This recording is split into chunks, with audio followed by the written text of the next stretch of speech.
Okay, so the last thing we did, good morning everybody. The last thing we did was Ois Vov.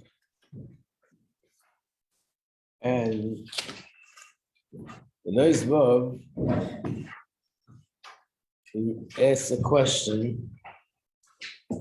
Here we gave an explanation why the Pikach, smart person, he chooses the king. We explained that because this is really the emes. Even the fact that he says the king is permanent and the ministers are not, that's not the reason why he chooses the king.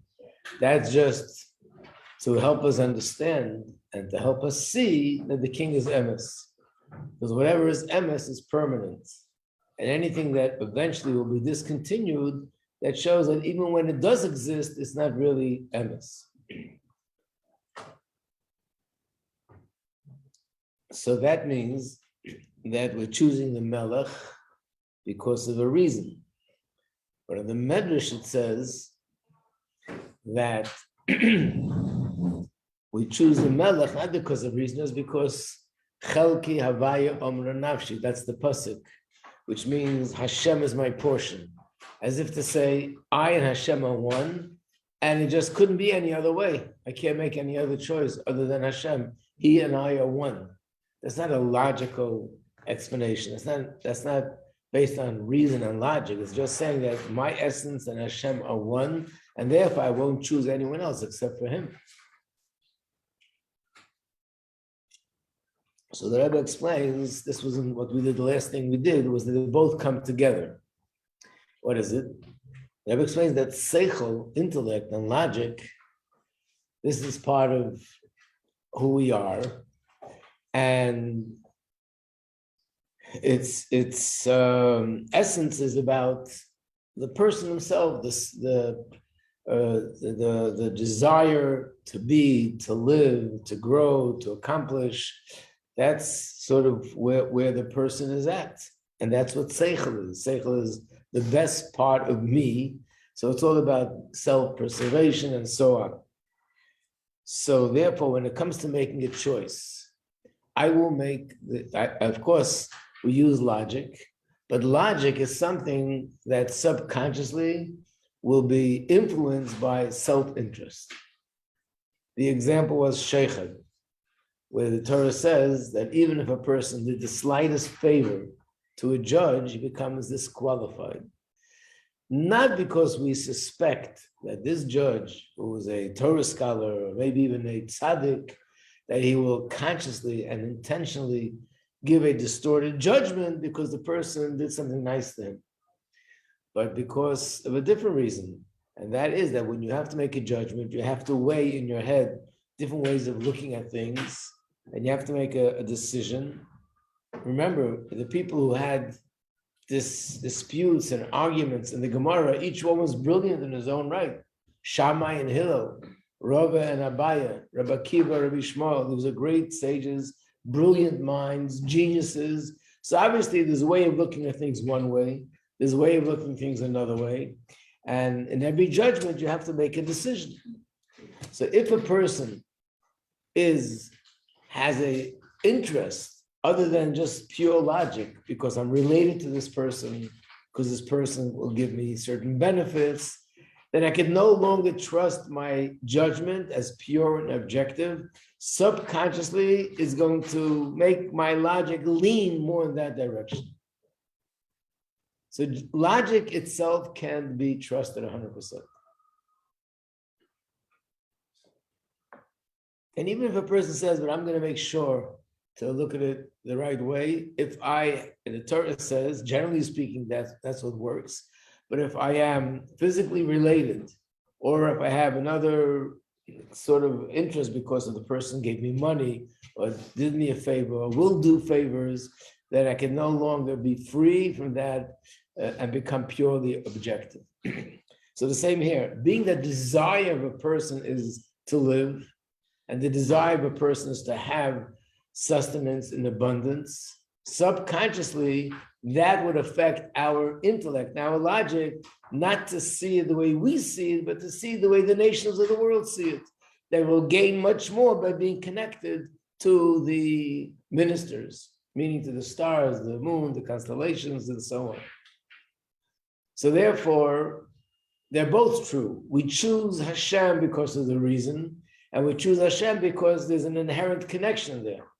How do they go together? Because there's an inherent connection, therefore I'm not going to be persuaded by other interests, and I will see the pure logic in choosing Hashem.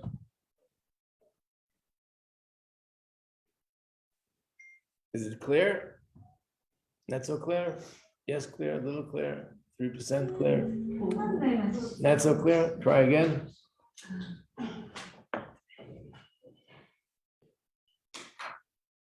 Let's try again.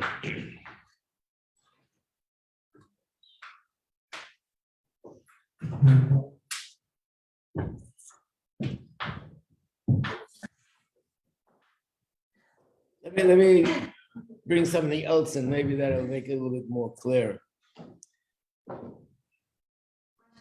Mushal. The mushal is not so simple either, so it's been tzedakah before, so maybe that'll make us okay. So it says in Tanya, and in many Mamorim Chassidus, but in Tanya is the famous 2 chapters, 18 and 19, where every Yid has in him the potential, and many generations, unfortunately, we saw that potential come out in the open to give up their life for Hashem. The Alter Rebbe says, where does that come from? Where does a person have the power to actually allow themselves to lose their life, give up their life, forget about themselves, their wife, their children, give everything up and say Shema Yisrael and lose their lives? And the Alter Rebbe says it doesn't come from the logic, because logic would never agree to that. It comes from a place in the soul that's above logic. So some people ask, why is it above logic? It makes perfect sense. Why does it make perfect sense? Because if a person gives up their life, it means they could have lived till 120, and as a result of giving up their life, they only lived till the age 70 or 60 or 50, God forbid, and they didn't live, they lost 50 years, they lost 60 years of their life. If a person doesn't do that and does Avodah Zarah, worships idols, he gives up something which is eternal, which is forever. There's a certain benefit that he could have had forever, and he gave that up, which is you have to choose between the two. Which would a person give up? Something that you can lose forever, or something that you lose just for a few years? Makes perfect sense. So why do we say that choosing to give up one's life and not do Avodah Zarah comes from a place that's beyond logic? Isn't it logical? Because it's from the Neshama? What? Because it's... No, that's the truth, because it comes from the neshama. But why must we say it comes from the neshama? Why can't we say it's a purely logical conclusion that giving up my relationship with Hashem or doing Avodah Zarah, I'm going to lose Olam Haba, which is nitzchi, it's forever. I'm losing something forever. And if I give up, the person gives up his life, he just lost 50 years, something which is measurable, something which is limited. So doesn't it make sense to give up something which is limited for something which is unlimited?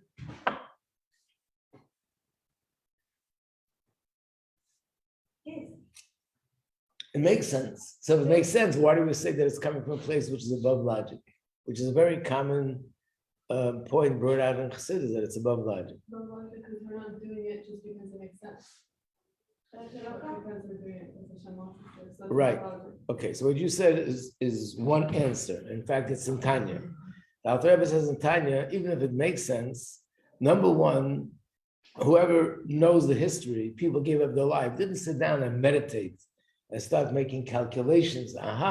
This is this and this is that. But it wasn't even a question in their mind. They just gave up the life without a thought process. It was just like out of the question. They're not doing Avodah Zarah, Shema Yisrael. So number one, they didn't use their logic.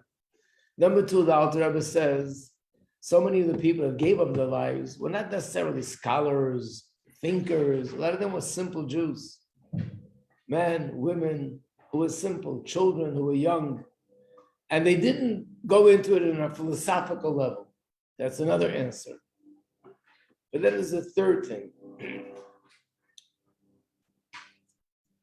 And the third thing is like this. Seichel is like the best part of me. That's me. That's my essence, my mind. My mind, everyone knows that the strongest, deepest desire in a person is self-preservation. I want to live and I want to thrive and I want to enjoy and I want to have. That's what it's all about. Everybody wants that. That desire is so strong that when you're sitting in a classroom, like right now, it's quiet, calm, a little bit cold air coming in. But other than that, it's a comfortable place. And when they're saying, so what makes more sense, to give up your life or not? You say, oh, to give up your life makes more sense. But when a person is, God forbid, standing there in front of a guy with a sword or a fire or someone who wants to drown someone, and he has to make a decision to give up his life and never see his family again, God forbid, and everything that it involves, it's a much different scenario. And then the brain will work differently. The brain will come up with all sorts of reasons and explanations and logic that it's much better for me to do Avodah Zarah and stay alive. Even for Hashem, it'll be better. All the reasons will come up, and my logic will never come to the conclusion, give up your life. Because logic is all about preserving my life and thriving with my life, not to give it up.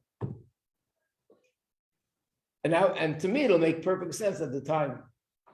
I mean, it's a long story, which I'm not going to tell the story now. It's more from Malav Amalka time. But the one part of the story is with someone who was actually a religious Jew, and he was a Rav, and something happened, and they were going to execute him. And right before they executed him, the priest walks in and says, listen, there's one way you can save your life.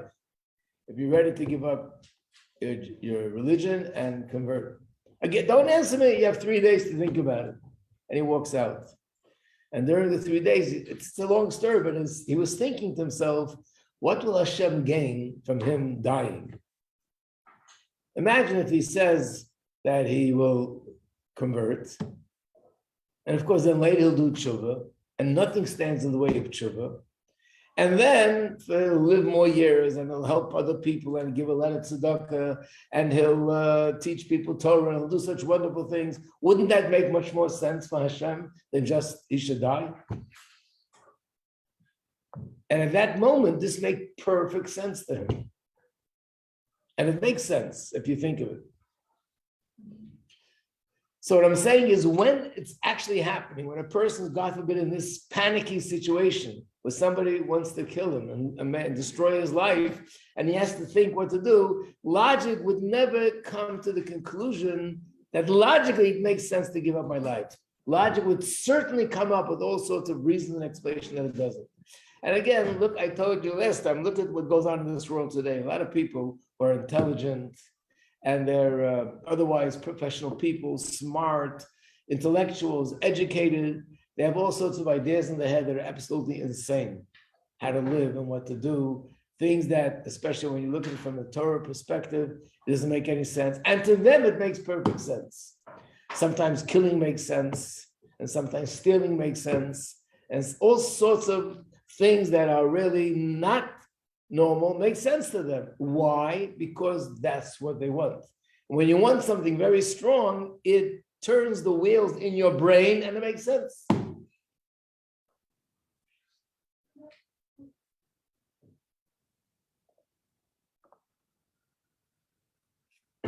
I'm just giving this example, but I remember I was once in charge of a group of kids. These were, I would say, maybe 13-year-old, 14-year-old. And one kid got angry at another kid and he hit him and he hurt him. And when I challenged him, why did you do this? He said, I didn't do it because I was angry at him. No, I did it because I wanted to teach him a lesson that he should never do this again. That was my real reason why I did it. In other words, somebody punched someone in the nose and he goes back and he beats him up. Why do you think he's beating him up? Because he wants to teach him a lesson? Or he wants to take revenge? In his brain, it was perfectly justified. He rationalized, I'm not doing it for myself now. I'm a good person. I'm doing it. I want to help him, that he should have good midos and he should learn a lesson. And that's why I'm doing it. And that's the way the brain works. It's okay to steal money from this person because he wastes his money on gambling, on nonsense. I'm going to use the money for good things. So actually, if I think of it, it's a mitzvah to steal money from him. And all of a sudden, the brain, the wheels in the brain will make it make perfect sense.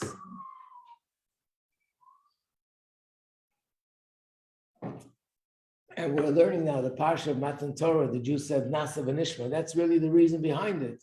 Nasa v'nishma means we will do, meaning we're committing ourselves unconditionally to follow Hashem, and we'll also learn and study and understand the Torah. So why is it necessary to have that unconditional? Because learning alone, logic alone, very often, if it's something which I'm going to lose a lot of money, gain a lot of money, or lose something else, or gain something else, I can't trust my logic.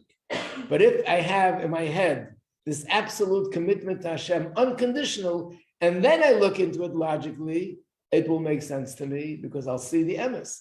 I won't be deviating from the pure logic because of some internal personal interest. You follow me? So what I'm saying here is the same thing. The non-Jews say that if we worship Avodah Zarah and we get chayes from Klippa, we'll get abundance, a lot of chayes, and it'll have so much more benefits. And what do the Yidden say? Who cares about the benefits? The main thing is Hashem. We're not even thinking that in the future we'll have more benefits. Just thinking we want the emes. So why can't they think the same thing? They're also intelligent. Why can't they also think that? So this is the answer, that because deep down we have that deep inherent connection to Hashem, that's going to guide subconsciously my intellect, that I will be able to approach it intellectually in a pure way. But those that don't have that connection, the desire for pleasure, the desire for abundance, the desire for succeeding and thriving in the materialistic world will subconsciously affect the way they think, and the other way of thinking will make sense to them. That's why you need both.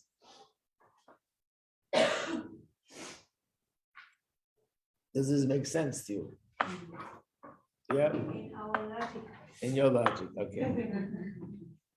So now that I said this, I want to go back to page 42. That's where we have that chart. And I want to show you where we're holding, and then we'll go to the next level on the ladder. No, page 44, sorry.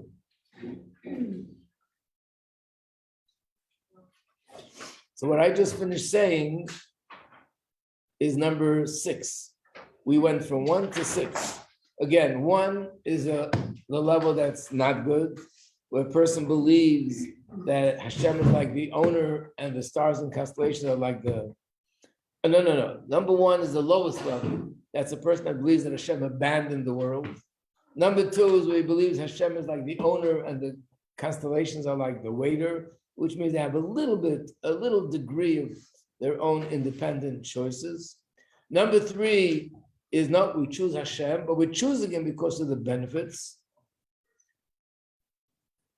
Number 4 is choosing Hashem not because of the benefits, but because it's emes, but because it makes sense to me to choose what's emes rather than materialistic benefits.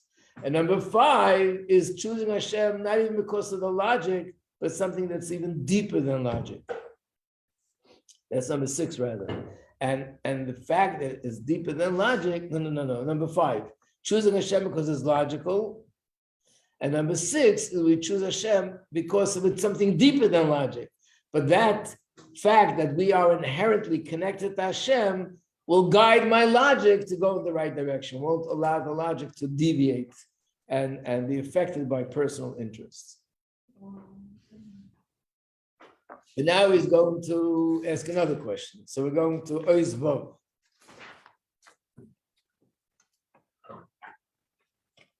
Six. Let me just take the attendance here.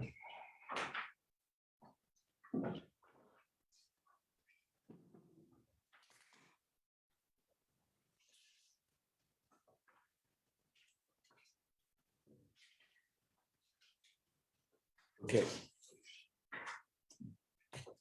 Vote.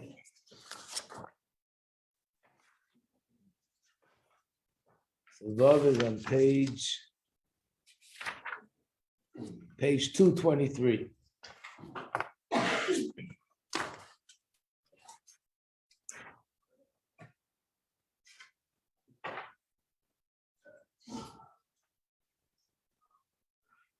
No, sorry. You did 223. There's Zion. What? Above? Where do we stop? No, 226. Okay, so what I just said, let's read it inside.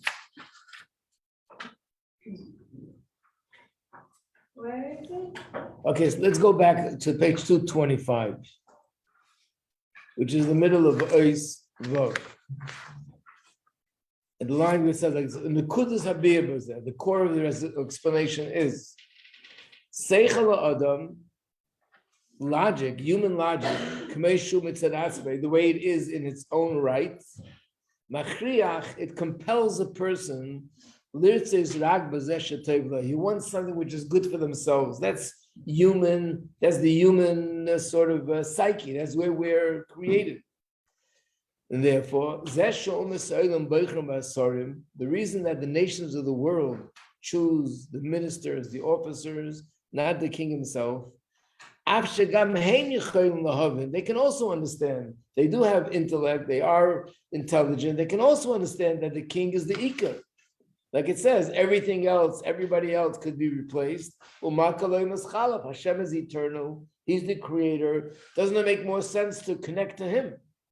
But because fundamentally they are yesh, which means that's what it means to be human, that you have your self-interest, you're concerned about self.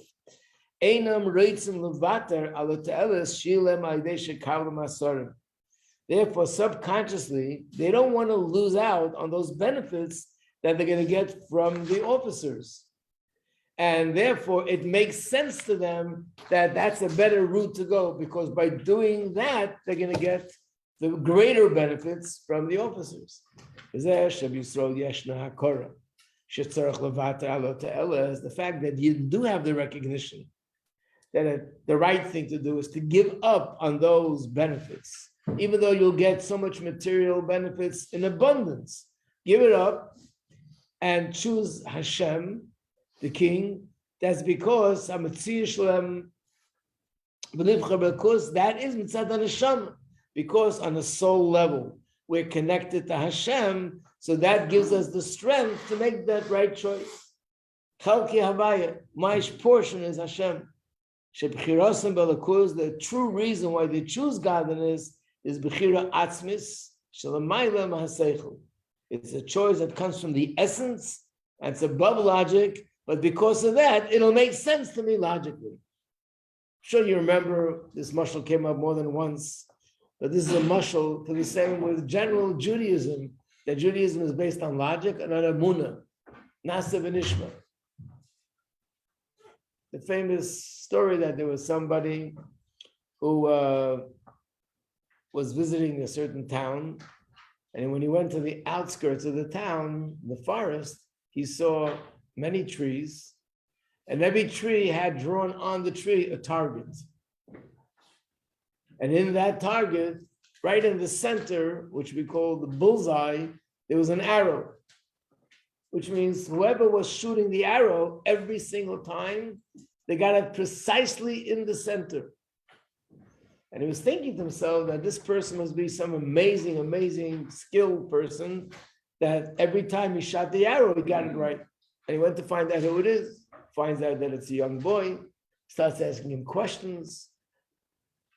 How many years did it take you? Who's the one that taught you? What was your training? How did you do it? After all the questions, he says, well, I'll tell you the truth. I do it different than most people. Most people draw the target on the tree, and then they shoot the arrow. Sometimes they get it, sometimes they don't. I do the opposite. First, I shoot the arrow in the tree. Once it's in the tree, I draw the target, and it always comes out in the right place. And what's the mashal? The mashal is, if my amunah is going to be hinging on my logic, sometimes I'll get it, sometimes I won't. But if the arrow is there, which means I have unconditional faith in Hashem and unconditional acceptance that what it says in Torah is emes. Now I want to understand it.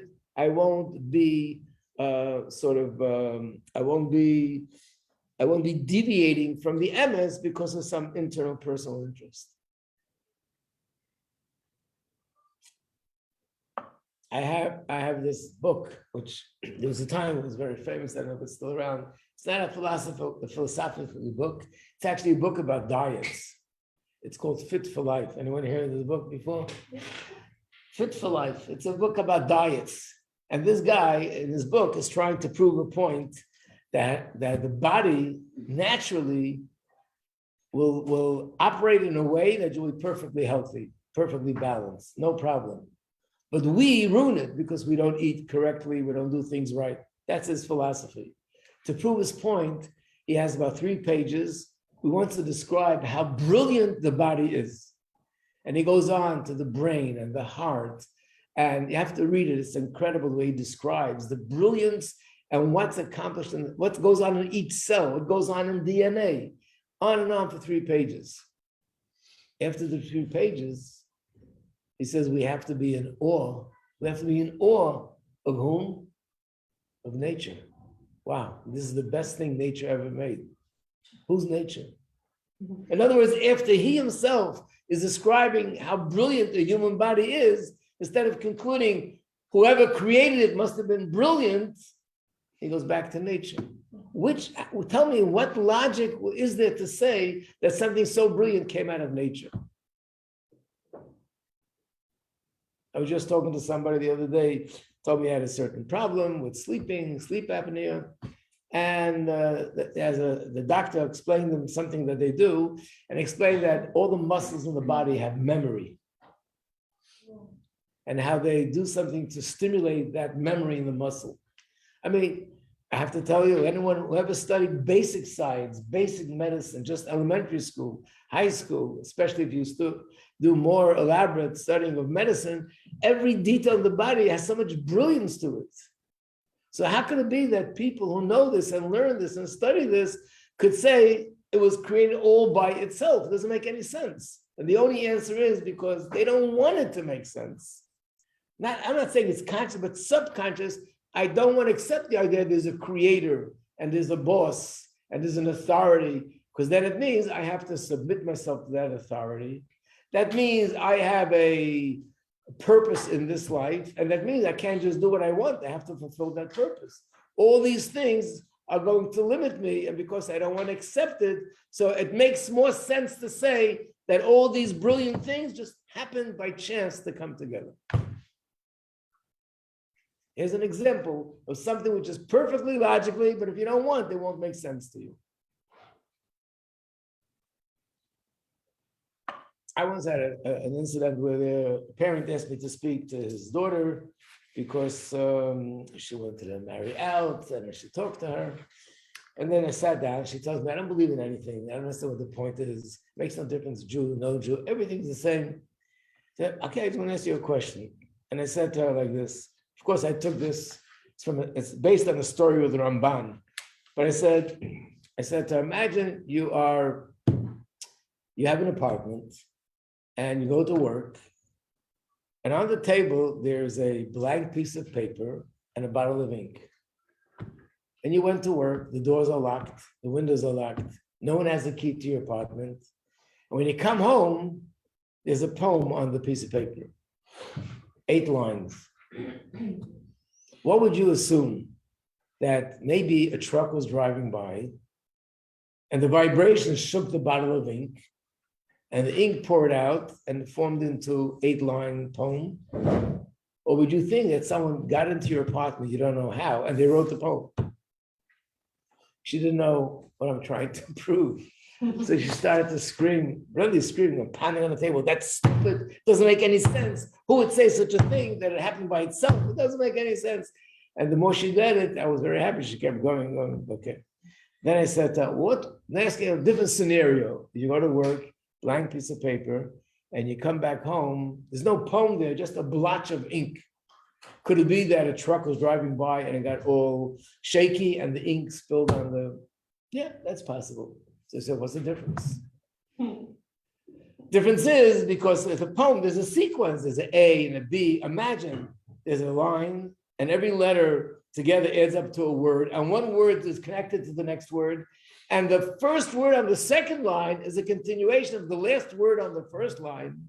And the whole 8 lines make perfect sense. And to say the ink poured out in such a sequence, you have to be out of your mind. So then I asked her, where's there more sequence on this piece of paper with the 8 lines, or in the human body, in a cell, in the DNA? You don't want to answer. Yeah, don't bother me.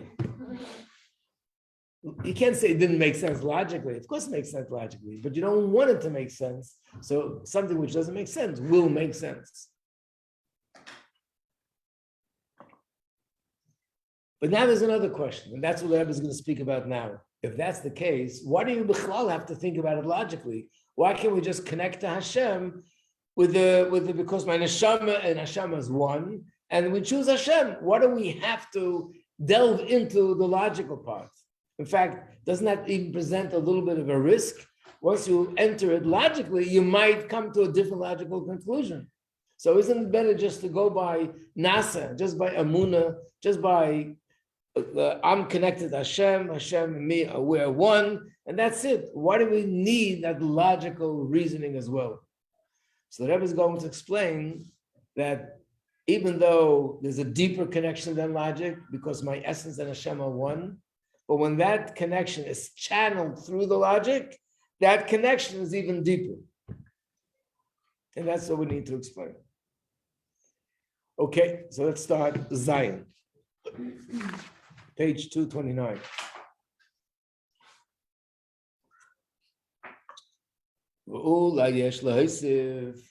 Can also add through the choice which comes from the soul, which is above intellect. Nevertheless, that choice is drawn down and it affects seichel, the logic, and therefore I'm able to see it logically. This will enhance that essential soul choice. That'll be more depth to that choice, dafka, because it was channeled through logic. So we need both. Number one, the logic needs that essential connection, otherwise it'll go off track. And the essential connection needs to be channeled through logic, because by doing that, it'll deepen that essential connection. How? That's the question.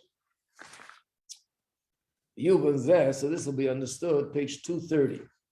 The Hegder, verse prefacing Hamavur B'Siddur. One of the Svarim the Alter Rebbe wrote is a Siddur with Chassidus. In other words, you don't see it here on the tables, this is just the davening part, but there's a Siddur, and around the Siddur, there's Maimarim that explains certain parts of the davening. So there's a part in the Siddur that explains the pasuk Avodah Mayinu Lefare b'Mitzrayim. We were servants to Paro in Egypt. And in that Maimah, he talks about the subject of how it is that people like Paro, Egypt, Klippa get so much sustenance. That's the subject he talks about. Binyan Hashpah, he talks about the divine Hashpah, sustenance, that comes to people that violate Hashem's will. When he uses the term the violators of Hashem's will, he's alluding to the story with Rabbi Akiva, that the sages were crying when they came to Rome, and they said, look, here in Rome, people are enjoying life, and there's such excitement that the city is roaring with excitement and with movement and with life. And these are the people that destroyed the Beis Hamikdash, and they massacred hundreds of thousands of people. So Rabbi Akiva was smiling, and he said, because I say, if this is what Hashem gives to people that violate His will, can't even imagine how much good is being prepared for those that follow Hashem's will. But how is it that people that violate Hashem's will get anything altogether? And the answer is, what they get is b'derech aga, command the shodeh b'sekatve, which means it's like someone who throws something over his shoulder. And this expression means that it's like a person, for whatever reason, has to give something to another person. They really don't want to. They're doing it reluctantly. So they can't even look at them. They don't face them. They turn away from them and they just sort of throw it to them, meaning to say, it's an expression of, I really don't want to give it to you. And that's how Hashem gives chayis to klipa. Now, nobody forces Hashem to do anything. It's just a metaphor to describe how Hashem gives them chayis. And now he explains it with a mashal, another mashal, a new mashal. The Dugas Melech, a king, Sha'isa Suda. He makes a big feast, umishta. And who is he doing this for? Hasarim, the prominent officers, Agdolim. Not just officers, the prominent officers, the real officers that are closer to the king. And Navada Machshuvim, and the servants that are very important servants, prominent servants, prestigious servants. And he spends a lot of money on this. Like we have the story in the Megillah, how Achashverosh made a Suda, so many days and so much food and drinks and thousands of people came. This was his way of celebrating. He had the money and that's what he did. But after the meal is over, Mashrayim Shel Suda, there are leftovers from the Suda. Even people that are sort of on a lower level, they're not the important people that were invited to the party. For example, those servants and those maids, which means they have more simple functions in the palace. There are certain servants that have a function in the palace which is more important. Imagine the one who brings the king his mail, the one who brings the king his food, the one who goes for errands for the king, even though it's a servant, but he's not a minister, but still he's doing things for the king himself. And then there are people that they take care of the, cleaning the building, getting rid of the garbage. They're also working for the king, but it's still not not as important as those. So they're simpler servants. There's a story told with the Baal Shem Tov. The Baal Shem Tov was very much into simcha. You have to do everything with simcha. So the Baal Shem Tov taught that even when you do tshuva, it has to be b'simcha. And then the Baal Shem Tov, I think it's with the Baal Shem Tov, if not the Baal Shem Tov, it's one of the Hasidic masters, that there was somebody who was, he was more or less a simple Jew, and he was davening. He was saying the part of the davening, which is the confession and the tshuva, but he was singing a happy song. So he asked him, tell me, how are you doing this thing? You're saying confession, you're asking Hashem for forgiveness for all the things you did wrong, and you're singing a happy song. Two things going together. What are you so happy about? So he says, when you work for the king and you're cleaning the garbage for the king, you're very excited that you have the privilege to clean the garbage for the king. So he said, I'm cleaning up my garbage, but it's for the king. It's a very beautiful story. It's a very deep story. And I guess the story is that whether he was upset about his Averis or happy that he did Shuvah, it wasn't about me. It was about doing what Hashem wants. And when the word me is out of the picture, the word I is out of the picture, you could be the simcha. But I don't want to go off track. So let's go back here. So there are the servants that do more important functions for the king, some that do less. But everybody benefits from the leftovers, even these simple servants. Not only that, Achigama Klovim, even the royal dogs that hang out in the palace, they also have more. They eat the bones that they throw on the floor, and they have more bones than they had before. They're also excited. It's obvious that the king didn't spend all this hundreds and thousands, millions of dollars, so the dog should have more bones.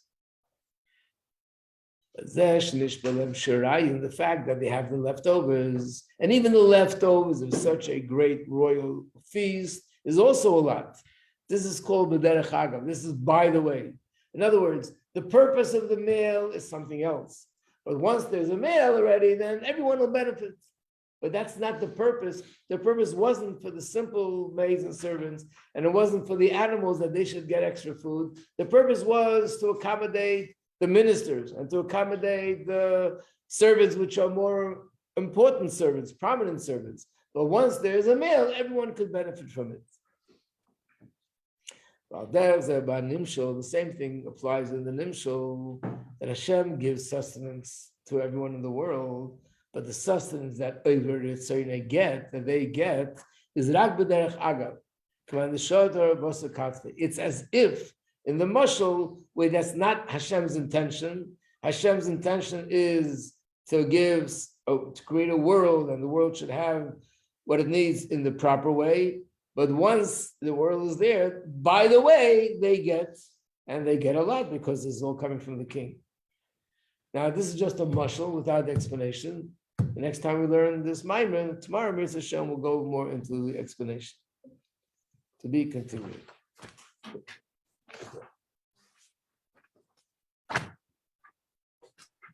Thank you so much. You're very welcome. Yeah.